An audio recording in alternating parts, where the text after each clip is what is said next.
Apparently, Vicente Luque has swapped violence for control time. He took the former lightweight champion Rafael dos Anjos down 8 times for the decision in their welterweight main event of UFC on ESPN 51.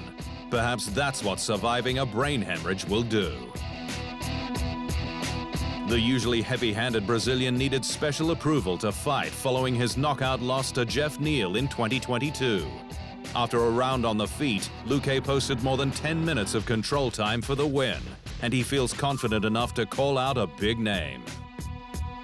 "I think I would love to welcome Dustin Poirier to welterweight if he needs somebody," Luque said post-fight.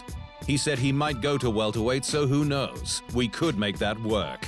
Poirier was a featherweight who now competes at lightweight, so a move up to welterweight would have the diamond at a disadvantage. But there's another catch.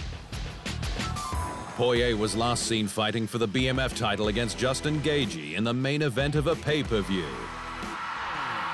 Before that, he fought Michael Chandler on a huge pay-per-view. And before that, he went 2 for 2 against mega money maker Conor McGregor. Poirier is only fighting for big paydays, and Vicente Luque just isn't there yet. And in the co-main event, Cub Swanson surprised himself when he got the unanimous decision win over Hakeem Dawodu. Even though he and just about everyone else thought he'd lost the bout, all 3 judges disagreed. The first round was close, but Dawodu landed the cleaner shots in rounds 1 and definitely 2, before Swanson mounted a grappling comeback in the final round. Cub even congratulated the other team before getting his hand raised. UFC on ESPN 51 featured 7 first-round stoppages to equal the modern UFC's record.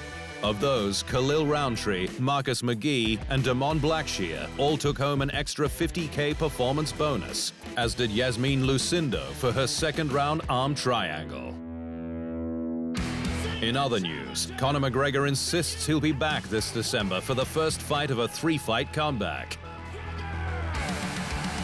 The former dual division champion has not competed since July of 2021, when he shattered his leg against Dustin Poirier to make it 1-2 in their trilogy. He plans to face Michael Chandler at UFC 296 this December 16, then Justin Gaethje for the BMF title in 2024, before finishing his trilogy with Nate Diaz. But there's still one big problem. McGregor is yet to enter into USADA's testing pool and must provide 2 clean samples over 6 months before he can compete.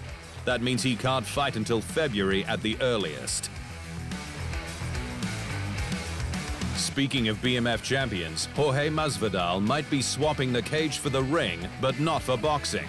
Street Jesus might jump back into the world of professional wrestling. "I'm very busy, but if the compensation makes sense, then let's do it," Masvidal said. "If I go to WWE, I'll put a hurting on them every night. I'll torture them, make life hell for all of them. No one over there can beat me." Before retiring from the UFC and starting up his bare-knuckle promotion, Gamebred made some appearances with WWE rival AEW. As seen by his UFC tenure, his personality and ability to cut a promo makes him a perfect fit. But as always, it will come down to the dollars. And to the PFL, the undisputed middleweight boxing champ Claressa Shields has re-signed for a multi-year deal.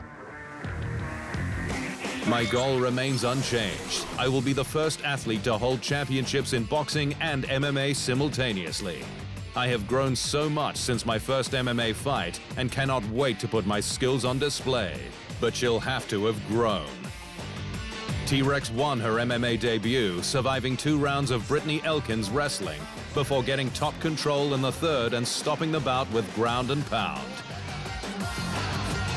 She lost her second appearance, though, by split decision. Abigail Montez could not hold a candle to Shields' hands, but the boxer's grappling abilities still have a long way to go if she wants a championship. And at Bellator 298, Logan Storley stopped Brennan Ward in the 2nd round to keep himself in the welterweight title picture. And after their first fight ended in a no contest, Valentin Moldavsky beat Steve Mowry by a shutout 3-round unanimous decision. Thanks for watching. And remember, if you want more fight sports in your life, just hit the subscribe button.